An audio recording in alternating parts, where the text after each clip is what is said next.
What can I say except I knew it! I knew he was up. I knew it! I knew he was up to something, and here he comes!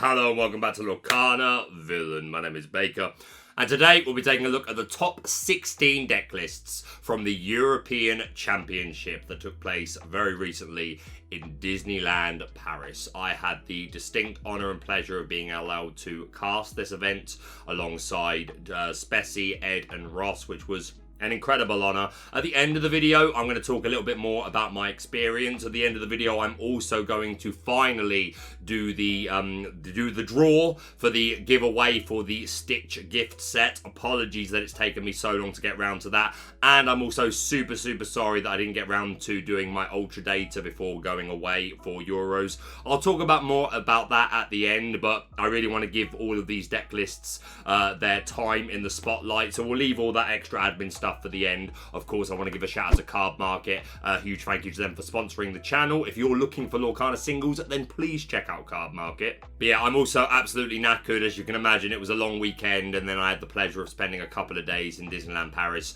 with my mum, which was an incredible experience. Again, I'll talk a bit more about my overall experience in the past week at the end, but I am still very shattered, so I have some energy, but if at any points I start to lag, then that's why. But let's crack straight on and take a look at the top 16 deck lists. So, the Eurpoean Championships, obviously a humongous event. 64 invitations were extended courtesy of success in Disney Lorcana challenges in Europe throughout the year. And there were also 32 last chance qualifier pods on the Friday before the Eurpoean Championships for people to earn their way into the event. 7 rounds of Swiss 2-game format into a day 2 top 16. And coming out on top, we have some Ruby Amethyst Control. Now, first of all, a huge congratulations to Domingo on an incredible performance, and that final was best of 5, which is fantastic to see. Absolutely a huge fan of that, and I hope that continues. But I am going to give a bit of a humble brag, because this list here, which won, is 1 card off the list that I had finalised on the Monday before the Eurpoean Championships. And by no means do I expect you to take my word for it. There'll be a link down below to this deck list in my Dreamborn, last updated the 2nd of December. And yeah, I am literally 1 card off. I was playing 1 less Elsa for 1 more Sisu. And as you can see here, the full count of 4 Elsa and only 1 copy of Sisu, which of course I'm proper proud to see that. I mean, everyone knows that I always predict Ruby Amethyst to win, and it's absolutely my pet deck, but the fact that I was just 1 card off, and this is absolutely what I would have played going in, is super great to see. There are a couple of deck building decisions here that aren't really from me. They came inspired from certain places and people, which I will reference when we get to them. But let's take a look at the list. We've got the 4 Chernobyls, 4 Magic Brooms, pretty standard. You notice we're not seeing that 1-drop Diablo, much more of an EA Tempo card again, with EA Tempo being very good and Merfolks being back in meta. If you're responding to a turn 1 Merfolk with a 1-drop Diablo, that I think sometimes you just lose the game on the spot. So as good as they are, and I said from the moment it was revealed, I thought it was a certain ad. As it stands and the way the meta is shaped, I think it's too much of a risk personally. So yeah, the standard 1-drops, we've got a pretty traditional bounce package: 4 Snake, 4 Fox, 4 Goat, only 3 copies of Merlin Rabbit, which is what I've been running as well, as I was just referring to, along with those 4 Genies. I really like these counts. I think if you want to play the 4 Rabbit, that's absolutely fine, but we already have so much card draw. Rabbit and Genie really do offer different things. Rabbit is about accumulating card advantage over a couple of turns by bouncing it multiple times. Genie, the fact that it draws a card is obviously fantastic, but the evasive, the quest for 2, and that stat line is absolutely bonkers. Obviously 2 strength, it falls to Brawl, and it falls to Big Sisu, which can kind of suck, but at the end of the day, if you play Genie on 4 and then they Brawl you on 5, sure, that's okay for them, but it's also maybe them not playing their curve perfectly. And like I said, you still got to draw a card for the genie, so that's pretty good. But yeah, just this quest for 2 and this 4 willpower on evasive. Some decks are built to be able to hit 3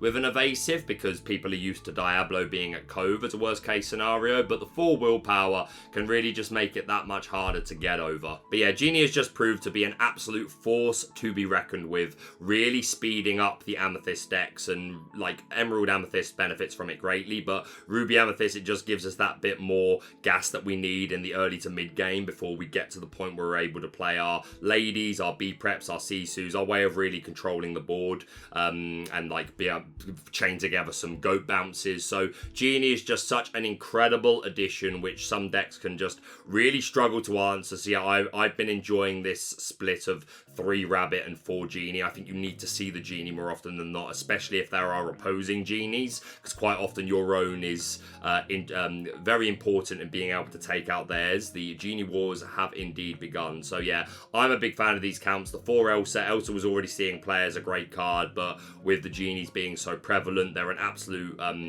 must include on the play. If you go Genie, they go Genie. Then if you can on your 5 play Elsa, you can immediately remove theirs. So yeah, Elsa absolutely a staple at this point in the meta, in my opinion. 3 copies of Maui I also think is right. There are far less locations in format at the moment, and we'll get to the lack of Queen's Castle in this deck in a minute. I still think Maui is important. If they do drop locations, then you don't want to be ultra punished for it. And of course, Maui is just good for taking out big characters that have turned sideways, Tinkerbells and ladies and things like that. So I still think Mauis are important, and I think you could quite reasonably stick at 4, but I also think 3 is a perfectly fine count. 2/2 splitter ladies, I'm perfectly happy with. Obviously, against Emerald decks, more often than not, you want the Medusas, and against the Sapphire decks, the Ruby decks, like the big, like Maleficents, Tamatoas, Sharks, things like that, then you really want the Tremaines. So I think 2/2 split of ladies is absolutely correct. 1 big Sisu. I said a while back that we were going to have to go back to playing Sisus in Ruby Amethyst, which was quite popular early to mid format last set, and then towards the end of previous format, the Sisus had started to make their way back out of Ruby Amethyst lists. But with the emergence of EA Tempo and how well positioned it's been in set 6, I think it's an absolute must. You need this because Emerald Amethyst is not an easy matchup for RA as is. I'm running the 2 Sisu, which I'm enjoying, but I think this is also just a perfectly fine decision to go with the 1 Sisu, and they're playing 1 more Elsa than I was playing. 4 Brawl, absolutely compulsory, 4 Friends, and then 3 copies of that dreaded Be Prepared. Yeah, like I said, this was 1 card off what I had been running. I think it is absolutely the 60 that I would have taken into the event if I was playing, and I do think it's probably the best version of Ruby Amethyst at the moment. Queen's Castles, I let go of kicking and screaming. That recommendation really came from Ed Lorcana, who I do talk to outside of content, like through Discords, but I also watch their content, and they did a video talking all about Ruby Amethyst and set 6 and their opinions on Queen's Castle, and really it comes down to the repopularization of Emerald Amethyst because they've got the Diablos for some of their 1-drops, which gives them even more reason to run a high count of Crab, so you can really easily punish. Like, I think the way Ed worded it is Castle is a high variance card because the payoff can be absolutely incredible. The clock it puts on the game and the potential draw, but it can also just be something that is immediately answered and can end up being a bit of a waste of your turn. Again, I've always been a huge advocate for Queen Castle. I think they're still really good, but with just more crabs in format, that makes them a little worse. And it's also just the fact that we have so many other cards that we want to play in Ruby Amethyst. Again, it's only the Genies that we've added from set 6, but as you can see, Domingo and myself were playing counts of Bell, so we've got to find those spaces from somewhere. So yeah, as it stands, locations are out for me and clearly for Domingo. And then yeah, the Bell, this is one that came from my testing group, the Secret Lorcana Testing Club, shout out the SLTC. And this was an idea that was born from a few members of that group as an answer to opposing Genies for On the Draw. And in a 2-game format event, it's been said a few times that not enough players are necessarily thinking about cards that help them win on the draw, and Bell is very much one of those cards, and it still can be good outside of the specific interaction with Genie. It's still quest for 2, 4/4 stat line is pretty good. It's out of Medusa, it's perfectly It's a perfectly good card to even put down against Ruby Sapphire. But if you're on the draw, they go Genie, you go Genie. They quest with that, well, you can really be punished if they go Elsa. But if they don't, and they've gone Genie, you've gone Genie. They quest with theirs, you can challenge their Genie with yours, and then you throw down the Bell to finish off their Genie and heal up your own. So I've really been enjoying the inclusion of Bell, and like I said, even outside of that interaction, Bell can get her value going to something with Maui, and then remove the damage with Bell. Any of our big bodies, even the 2 Sisus, and again, she's inkable with a pretty good stat line. So I think Bell is flexible. I think you could absolutely cut these, but I've been super enjoying them, and they performed very well for Domingo. So yeah, obviously super happy that the list that I would have played, one card off, did so well, and just great to see Ruby Amethyst performing well, because, you know, biasly, I love to see it. But yeah, huge congratulations to Domingo. And it was a very good day overall for Ruby Amethyst, filling 3 of the top 4 spots. Also in top 4 here, we have Lukas. A lot of similarities, only 3 copies of Flynn Rider, which I do get the temptation. I have tried this myself before. I still like 4. I think it's such a high roll odds, like against the slower decks, the Sapphire Steels and the Ruby Sapphire. Flynn Sisu can just win you the game on the spot. So I just like to maximize my odds that I am going to find those cards, especially because sometimes you want to aggressively mulligan for your 1-drop. Like if you don't hit your 1-drop, sometimes you might throw back the Flynn or the Sisu. I tend to always keep Flynn or Sisu, but nonetheless, just maximising the counts I think is good. We're also seeing just 1 copy of Crab, no Diablos in here, but Crab is still perfectly reasonable card to put in, and again can help you against locations. And yeah, Crab's a good card. Also the 1 copy of Peter Pan Shadow Finder, which can help against the Diablo as long as it's not at Cove. We're seeing just 3 Genies and the 3 Rabbits in here. Again, I'd always max out on the Genies, but 3 proved to be enough for Lukas. The 4 Elsa, 3 Maui once again, a 1-3 split of ladies, which again I think is reasonable. I like the 2 Tremaine for the reasons I've already stated, but I think this is fine. 4 Brawl, 4 Friends, 4 B-Prep, and still playing 2 copies of the Queen's Castle. So even players that still want to rock this location have gone at least down to a lower count, and again that will partly speak to other cards that they want to include, and it will partly speak to what I was referring to earlier, that they're just inherently a little bit riskier to play at the moment, but still a really nice looking deck. Huge congratulations to Lukas. And also in top 4 of Ruby Amethyst, we have Cont3 Drag0. Great guy who I've met a couple of times. Had the pleasure of having a chat with them outside during the event. And yeah, a bit of a spicy list with some tech options in here. We've got the 4 Broom, 4 Chernobog. Our bounce package is 3 Snake, 4 Fox, 4 Rabbit, and 3 Goat. Only 1 copy of the Genie I'm not a huge fan of, to be honest. I think this Genie is that good. 2 copies of White Rose, I think is perfectly reasonable. 3 Elsa, 3 Maui, a 1-2 split of ladies. We're also seeing the 1 Empowered Sibling Sisu, which absolutely love, and 1 copy of Elsa Spirit of Winter,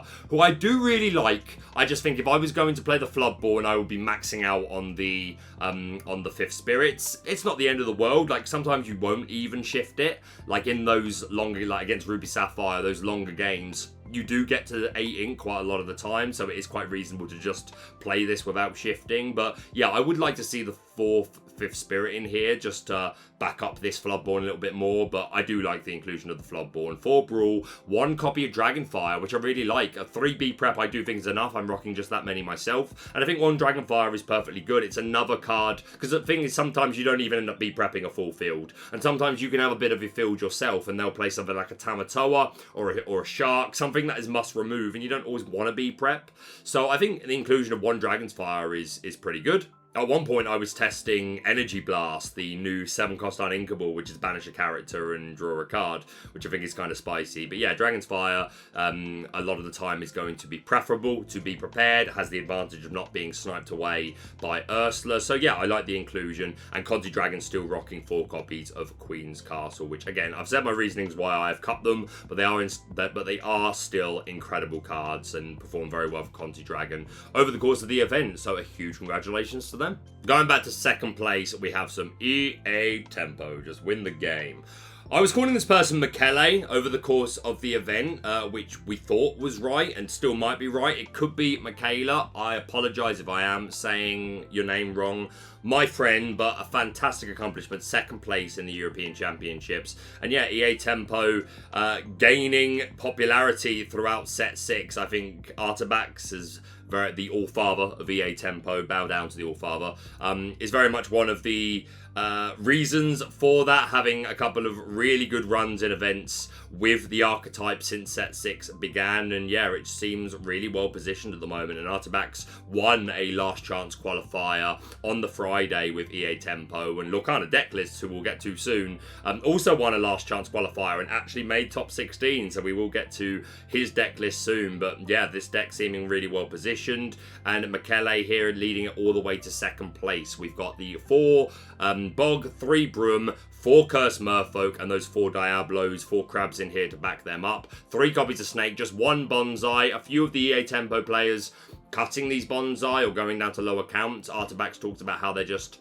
super bad against the steel decks, which they absolutely are. You're going to like having them against the Ruby Sapphire builds and the Ruby Amethyst, but again, the unink ability can really hurt Bonsai, so just seeing 1 copy here. 4 Ursula, of course, to snipe songs, and 1 copy of the Floodborn Ursula in the deck as well, which can shut down singing and just be a surprise shift and quest for 3 out of nowhere. We've got the 4 Fox, 1 copy of that Peter Pan Shadow Finder, 3 White Rose, 4 Kit Cloud Kicker for controlling the board, those 4 Genie Wish Fulfilled, 4 Goat, 3 Rabbit, 1 copy of Belle, 4 copies of Elsa, and then the new card from set 6 that was really making a splash, the Go-Go Tamago, 2 cost inkable, 2 quest for 1, evasive, and when you play this character, you may pay 2 to gain lore equal to the damage on a chosen opposing character. Just really changes the way your opponent plays the game. No longer can they just can they feel safe just having a big body with a few damage on board. Something like a Maui or a Tamatoa can just end the game for them right there. So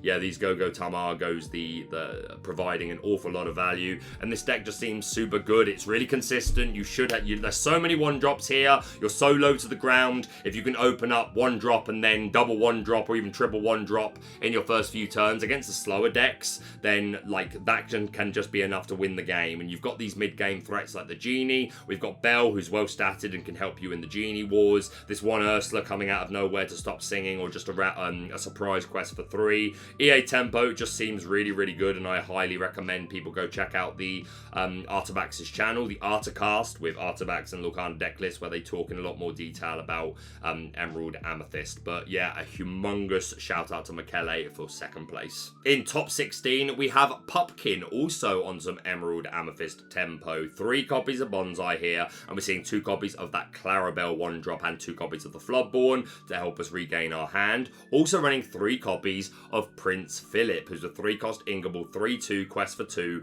and ward. I've super liked this card ever since it was revealed. Obviously it gets around things like Sisu. Just a 3-cost that's inkable with that stat line and questing for 2 is super aggressive. It's absolutely a card I would be trying to find room for in an EA Tempo build of my own. Only 3 copies of the Genie. I do think there's like before too long these are just going to be maxed out counts. As long as this deck and Ruby Amethyst continue doing well, you want the 4 copies just to combat your opponents, but 3 just for now. 2 copies of that Belle, 4 Elsa, and I already mentioned the 2 Clarabelle, which can obviously help us regain our resources. So yeah, another really nice looking deck. Congratulations to Pupkin. Next up in top 16, we have Gabriel, who is playing the full 4 copies of Bonsai, so looking to have good matchups into the red decks and the blue decks. 1 copy of Cricky, which is pretty cool. On play, you give +3 strength to all your characters, so suddenly your Diablos, your Bonsais, your Ursulas, all sorts. They'll kick Cloud Kicker, and now challenging for a whole lot more and can really give you nice tempo swings. That 1 copy of the Floodborn Ursula once again. 1 copy of Belle once again,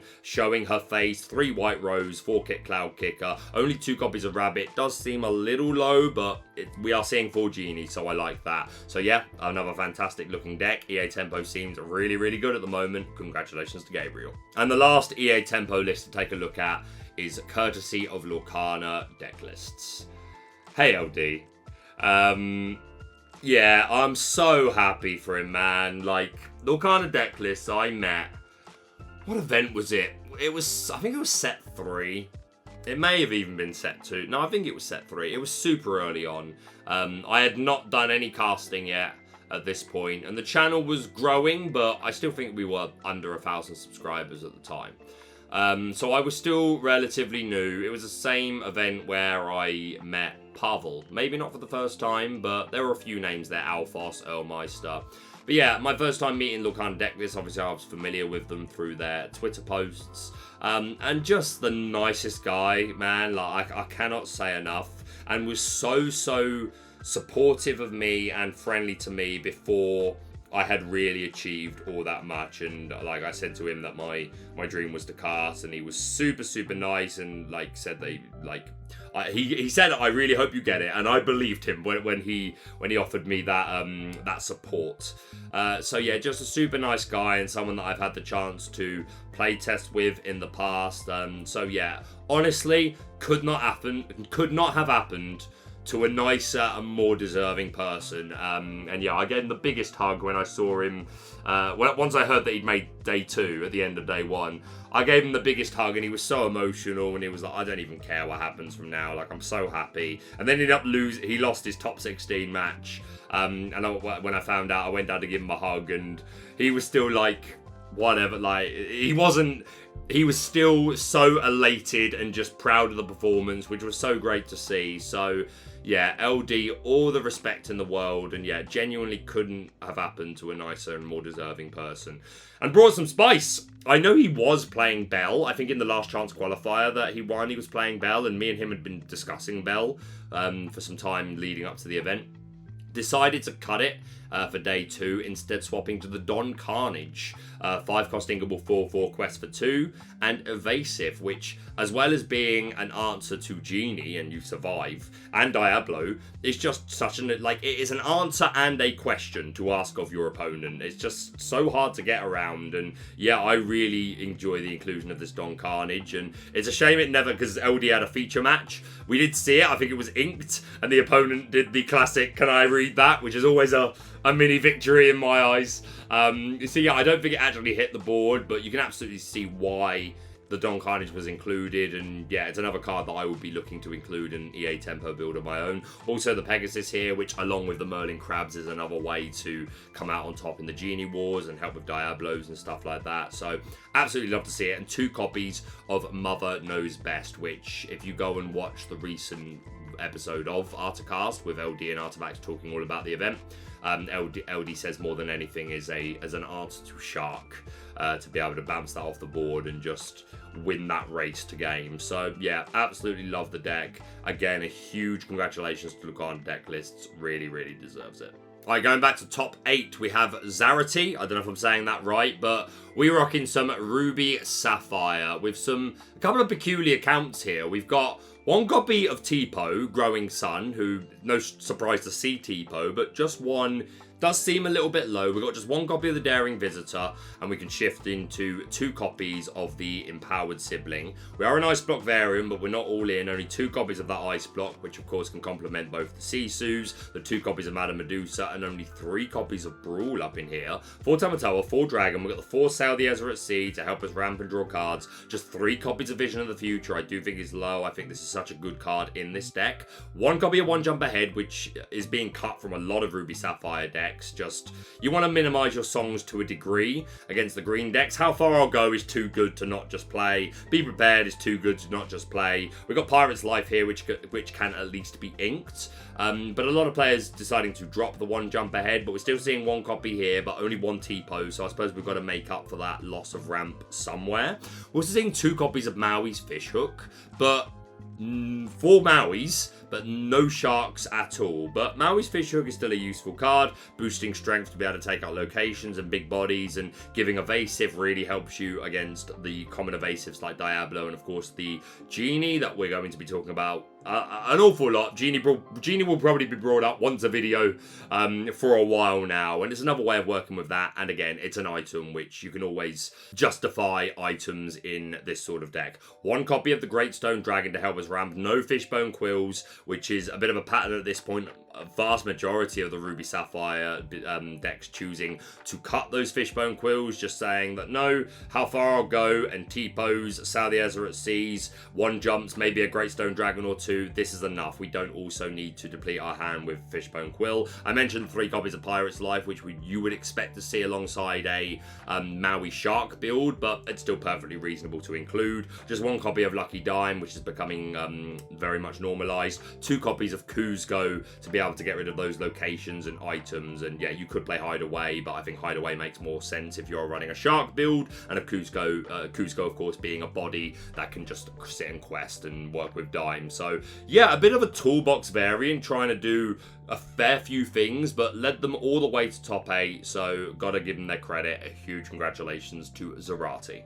Also in top 8 with Ruby Sapphire, we've got Kyuu, who is playing that Maui Half Shark. 6 cost Dingable, 7/5, quest for 1, evasive. And we've got Kyuu. Whenever this character challenges another character, return an action from your discard to your hand. And Wayfinding, whenever you play an action, gain 1 lore. 3 copies of this shark and lots of actions. 1 copy of the Hideaway, which again can help with locations and items, but also if it ends up in the discard, then we can always get it back with Maui's ability. 4 Sail the Azure at Sea, 4 Vision, 3 Brawl, 3 copies of How Far I'll Go, 1 copy of Be Prepared. Also seeing 1 copy of Let It Go, which can be nice for a single target removal, the opposing sharks, the opposing Tamatoas, and again, it is just an action. For items, running 1 Vitalosphere, which is a way that we can give rush to this Maui Half Shark, so that's super nice, and it's just a 1-cost item, which is always good. 2 copies of Shield of Virtue to re-ready our characters, and again, be a 1-cost inkable item. The 4 Ice blocks, so fully kitted out on the ice, 4 Pop, 1 Great Stone Dragon,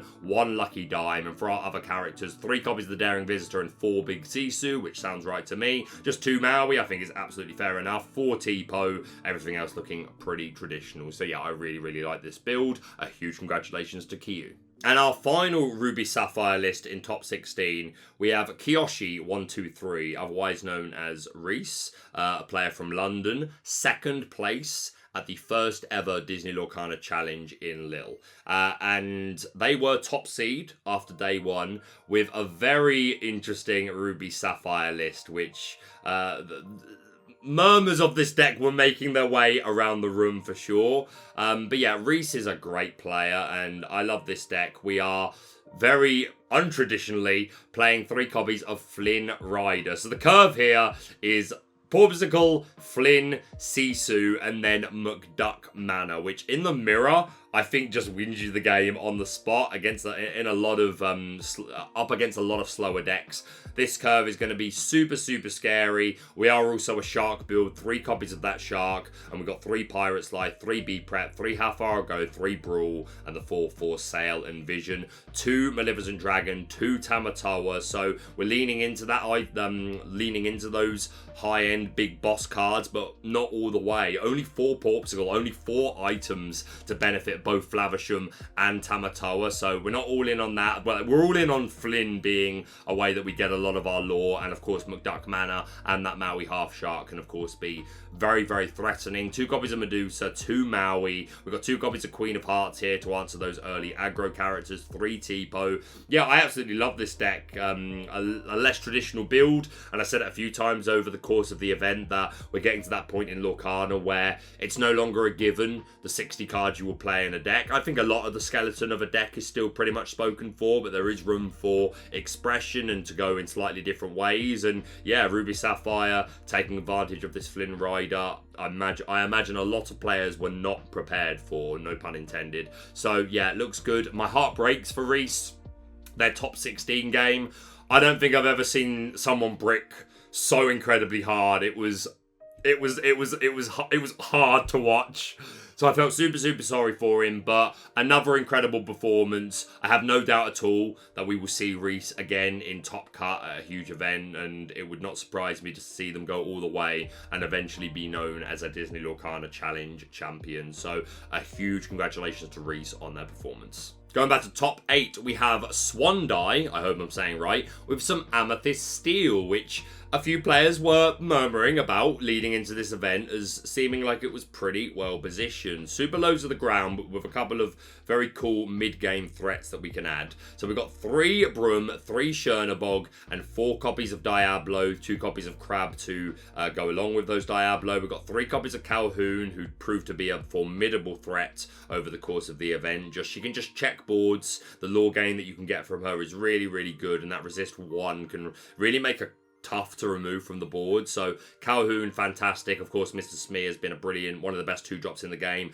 ever since his release. 4 Fox, 3 copies of Lawrence to be a great aggressive quester that can contest the board with that 4/4 stat line. 3 Pete to shut down actions. 4 copies of Genie. No surprise there. You notice we're playing no rabbits whatsoever. We are all gas. 4 Merlin Goats. 2 copies of that Pluto, who is still just fantastic with that 5/5 stat line on a 4-cost bodyguard. So good. 2 copies of Belle. We've talked all about why Belle is good at the moment. 4 Elsa. 3 Fire the Cannons to answer those things like Flynn, Cinderella Ballroom Sensation, Diablos if they're not a Cove. Fire the Cannon's really, really good at the moment. Also 2 copies of Smash, which can answer Diablo at the Cove, and there's other pretty good characters that have only 3 willpower. Ariel probably being one of the most prime examples. 4 Friends, 2 copies of Long Came Zeus for that spot removal, 3 copies of the Library as our location of choice, which I do think makes some sense in Amethyst Steel, because we're super low to the ground. I still prefer castles, to be honest. I am not a full library believer. It's okay, but if I was going to play a location, it would still always be castle. But I love this inclusion. 1 copy of Hades, Lord of the Dead, 6-cost uninkable, 3/4 quest for 3. During an opponent's turn, whenever one of your other characters is banished, gain 2 lore. So if you've got a couple of characters down on board and then you develop this Hades, suddenly things like Big Sisu and B Prep are giving you perhaps too much lore gain. That could just win you the game on the spot.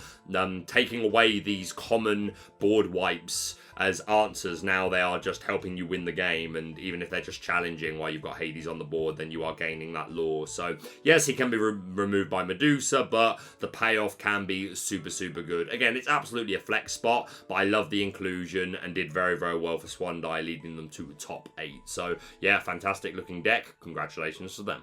And our other Amethyst Steel deck, courtesy of Andii, playing 3 copies of Captain Hook in addition to the other 1-drops. 3 copies of that Doc, who on play allows you to discard your hand and draw 2 cards. So we're a bit lower to the ground here. We see no Hades, but we are seeing 2 copies of the Giant Fairy Tinkerbell, which is a nice mid-game option. 4 copies of Smee. We've got the 4 Fox, 3 Crab to benefit those Diablos. 2 White Rose in here for that instant lore gain. 4 copies of Tinkerbell with that 1/3 stat line quest for 2. And Evasive.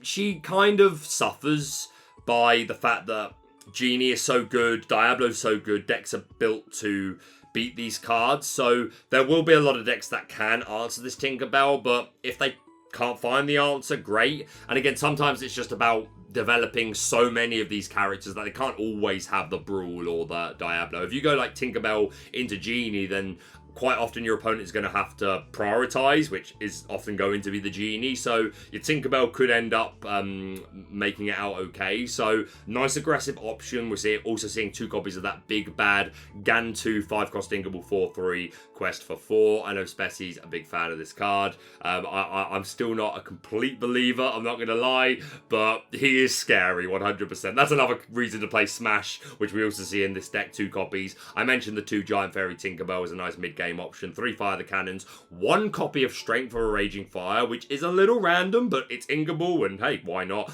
And I do like the 3 Queens Castle in this deck. So yeah, another example of same ink combination, but a bit more room for expression, and just benefiting from the fact that there are now a decent amount of good cards in these ink colours that are reasonable to play. So yeah, a great looking deck.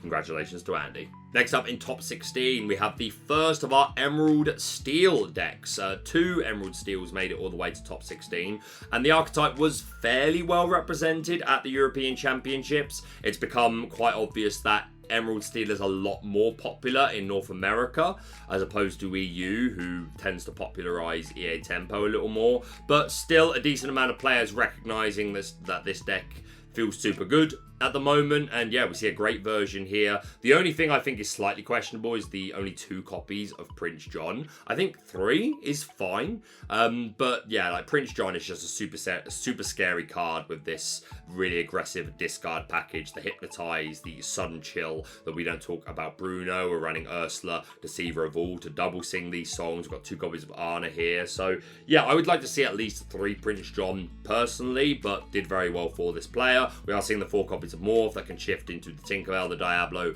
or the 4 copies of Beast Tragic Hero. If you get that early shift, that can be really super good. Of course, the 4/4 Diablo and 3 copies of Hidden Code, which I do think are the right counts, and then all other traditional songs, the 4 Storm, the 4 Strength, and we're seeing 3 Pete here to shut down actions. Not too much to say here.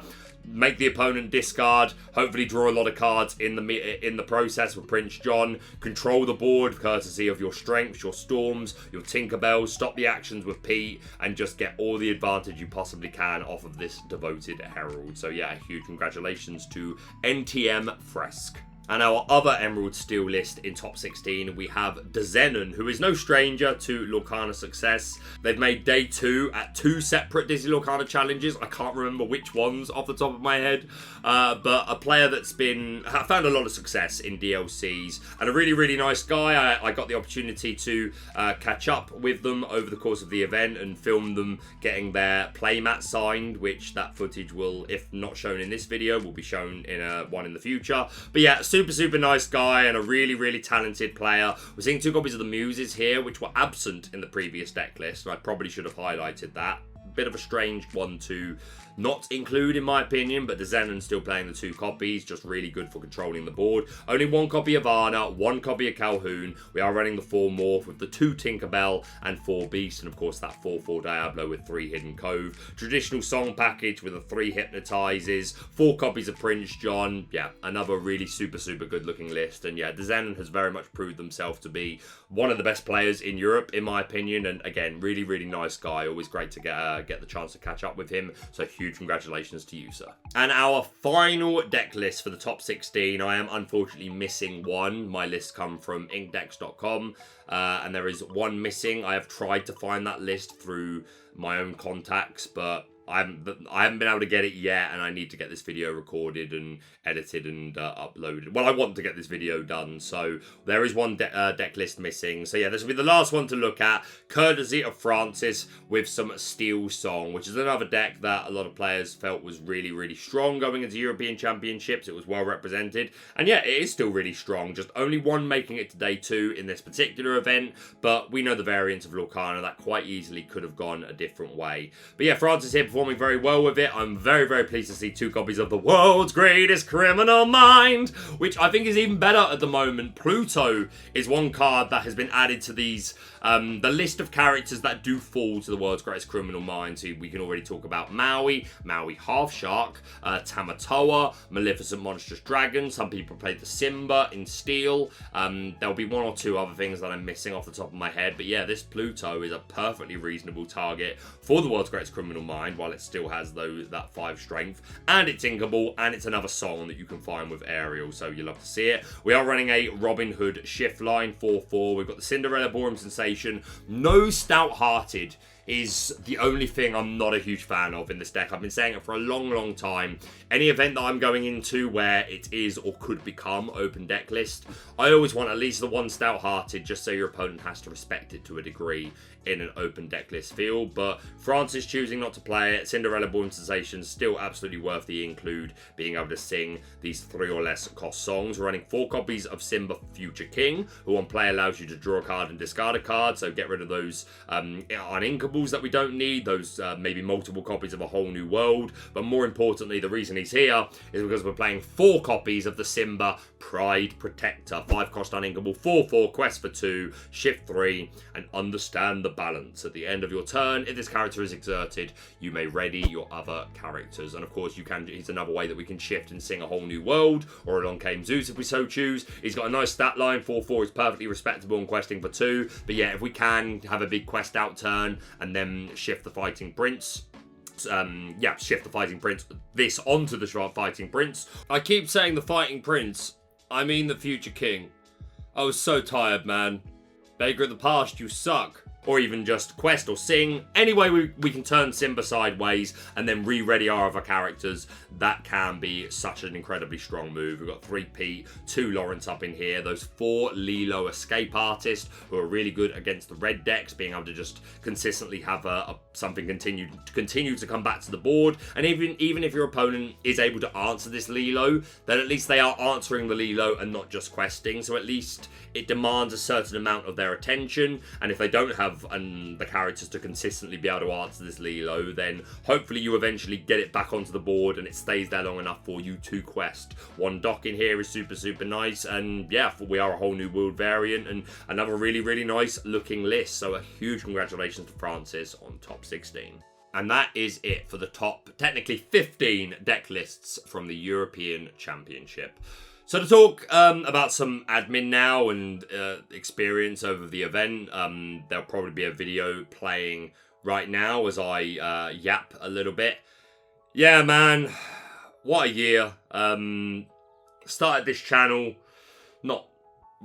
last year. I think it was September time. And from day one, the dream was to cast. And I had the absolute honour of being invited to do my first ever Disney Lorcana challenge in Lille. And in that time, I've gone on to be able to cast every single one of them, and then found myself in Disneyland Paris for the Eurpoean Championships. And I could not be more proud and more grateful.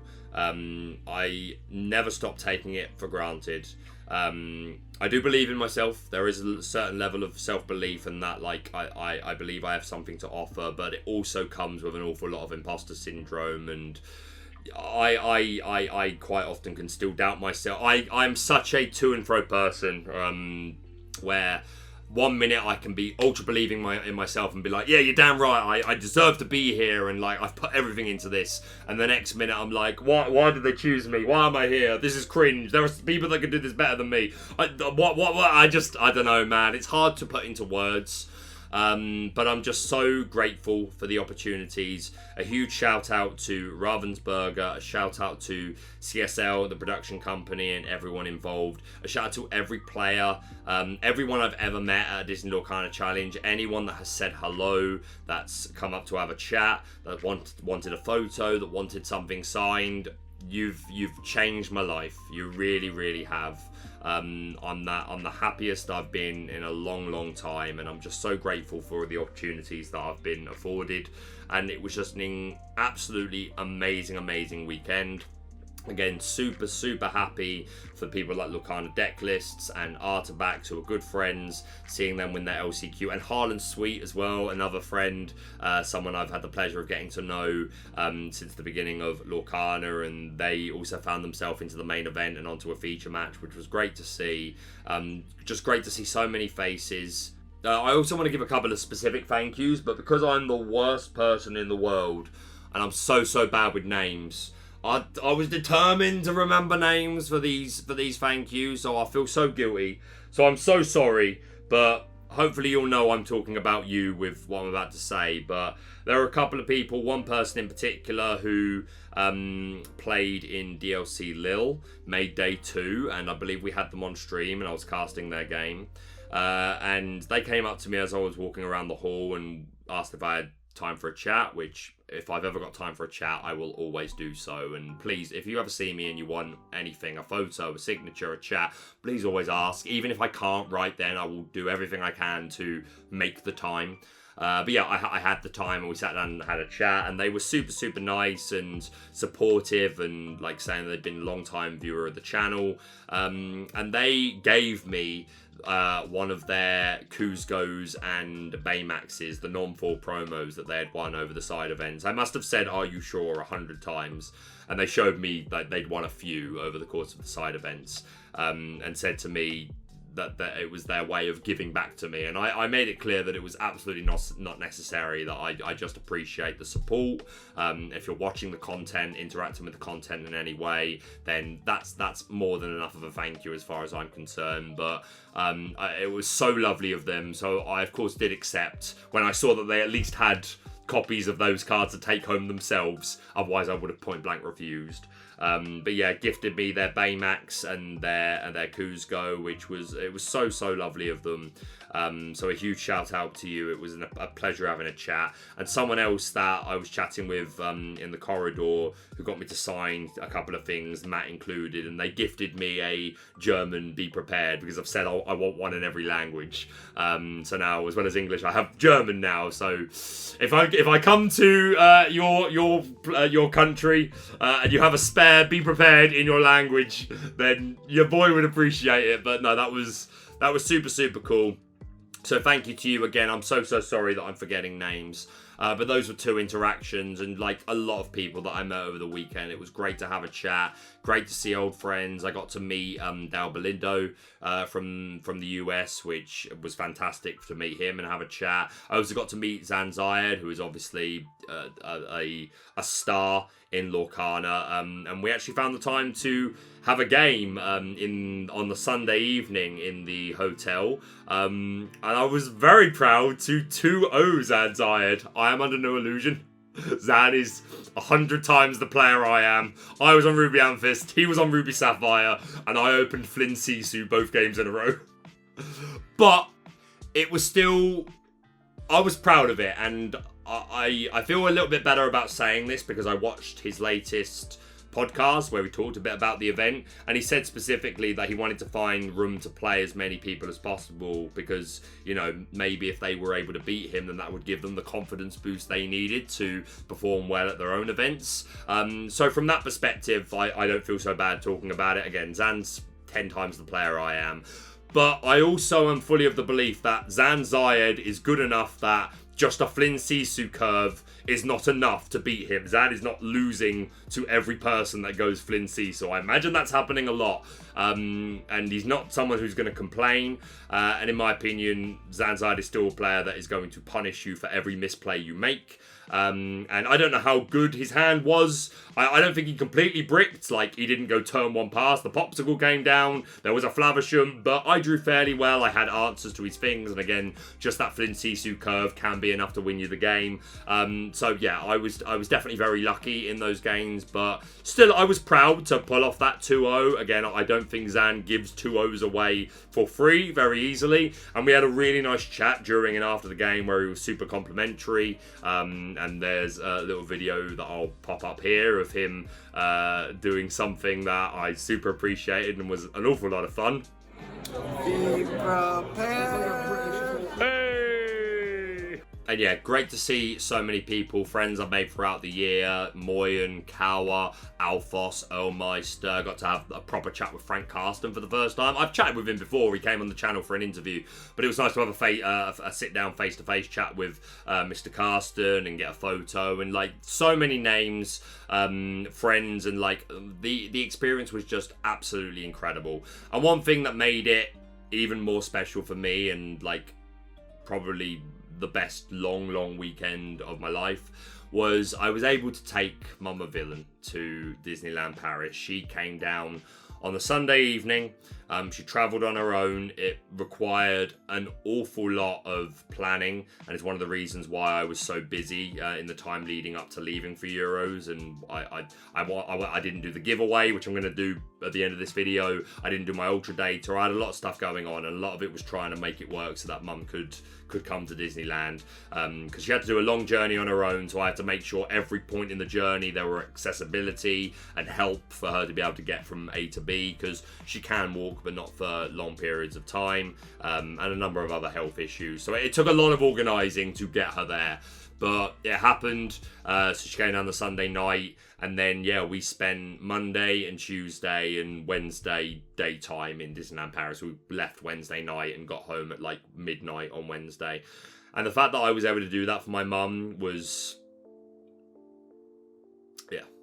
And you may have already seen this picture if you follow me on Twitter.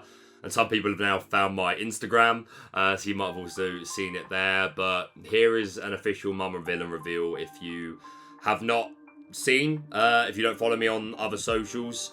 And I'm gonna get this out quickly before I literally get too emotional, burst into tears. If you've supported me, you helped make this happen. Thank you so much. Yeah, I wanted to at least say that in a public video to everyone that has supported my content and helped bring that to life. But I do want to announce I am doing a members only vlog, mostly to do with my experience with Mum over those few days. I took some videos and took some pictures, and I'm going to be releasing a vlog hopefully Monday, which is I'm going to go into a bit more detail about those few days with my mum and show some of the videos and pictures. I will also show some extra pictures and videos that I took over the weekend at the event. But yeah, this is going to be members only. It's partly because I need to start rewarding my members and like giving them something extra for those that are like supporting me on that level. But also I am perfectly aware that the vast majority of my audience aren't interested in the video, which is just a vlog, and it's just a lot of it will just be like me talking about my mum. I'm sure there will be some interest, but I really need to be careful with what I'm uploading publicly to the channel, and the more videos that you have in the red just kind of harm the channel. So for those reasons, it is going to be members only. So if you had ever been considering becoming a member, and you would be interested in seeing that video, then now would be the time. You can be, it doesn't need to be any particular tier. I think the lowest tier is $2.99 a month. So that video will be coming, and I can also promise that at the end of the year, I will be doing a giveaway exclusively for people that were members in this first year in 2024. So if you've been wanting to support but have just been looking for a little something as like a motivation to do so, just a little bit of something in return, which I completely understand, then hopefully now's the time. That video will hopefully be coming out Monday, and we'll make it really personable and hopefully enjoyable to some people. Last two things that I want to discuss very quickly. One of them is I want to give a shout out to this GoFundMe. Support Joel's family after tragic loss. On Sunday, the 8th of December 2024, Joel was in a horrible accident and passed away. He was my everything for the past 24 years. He has touched many lives in that time. The money that is raised will go towards our family and their continued education. Joel, you'll be missed always. Now, Joel is the father of a well-known Lorcana player known as Prodigy Player, who we've covered on the channel before. They're very, very young and have had a lot of success in Lorcana over in North America. I have been in contact in the past with not Prodigy Player personally, but both their mum and their dad, who sent me deck lists and gave me permission to share pictures of Prodigy Player on the channel, and we were highlighting their success. So I received an email from this gentleman 4 months ago, not too long ago. So hearing this was such a huge shock. I didn't know them well, but I knew enough, and this is just heartbreaking to see. So if you are in a position to help financially with a family that has just lost a huge part of their world and young children, please go and check out this GoFundMe and donate what you can. Alright, super long video, but to end us off, I'm going to do the draw for the giveaway for the Stitch gift set. Because I am late, which I am so sorry for, I am going to draw a second winner. They won't both get the Stitch gift set. I only have one, but the name that I pull out second is going to get a small collection of Dragon Shield goodies. You will have the choice of either this or this play mat, and it will come with the matching card sleeves to go with that mat, and I'll also include 3 or 4 packs of custom art, well, not custom art, the Dragon Shield sleeves that they do with various artwork of dragons and mysterious creatures. So we're going to pull out 2 winners. These are the names of everybody in the draw. You needed to be a public subscriber in a video that I released a short while back to and leave a comment predicting what you think would win the Eurpoean Championships to be entered into this draw. So these are the names. So I'm going to pick a winner right now. This person has won a Stitch gift set, and it is Say Lonzoi. So I will also put this in a community post, but if you are watching and you are this person, please contact me either via email. Let's just keep it email, lorcanavillain@gmail.com, so that we can organise getting your Stitch gift set sent to you. And I'm going to put out a second name right now who will be receiving some Dragon Shield goodies, and that person is going to be Miranda920. So if you are Miranda920, please email me lorcanavillain@gmail.com, and we will organise to get you some Dragon Shield goodies sent in the mail. But that is going to be it from me for now. Thank you so much for watching. If you're brand new to the channel, please subscribe for all things Lorcana. Hit that like button to show support, and we'll see you soon.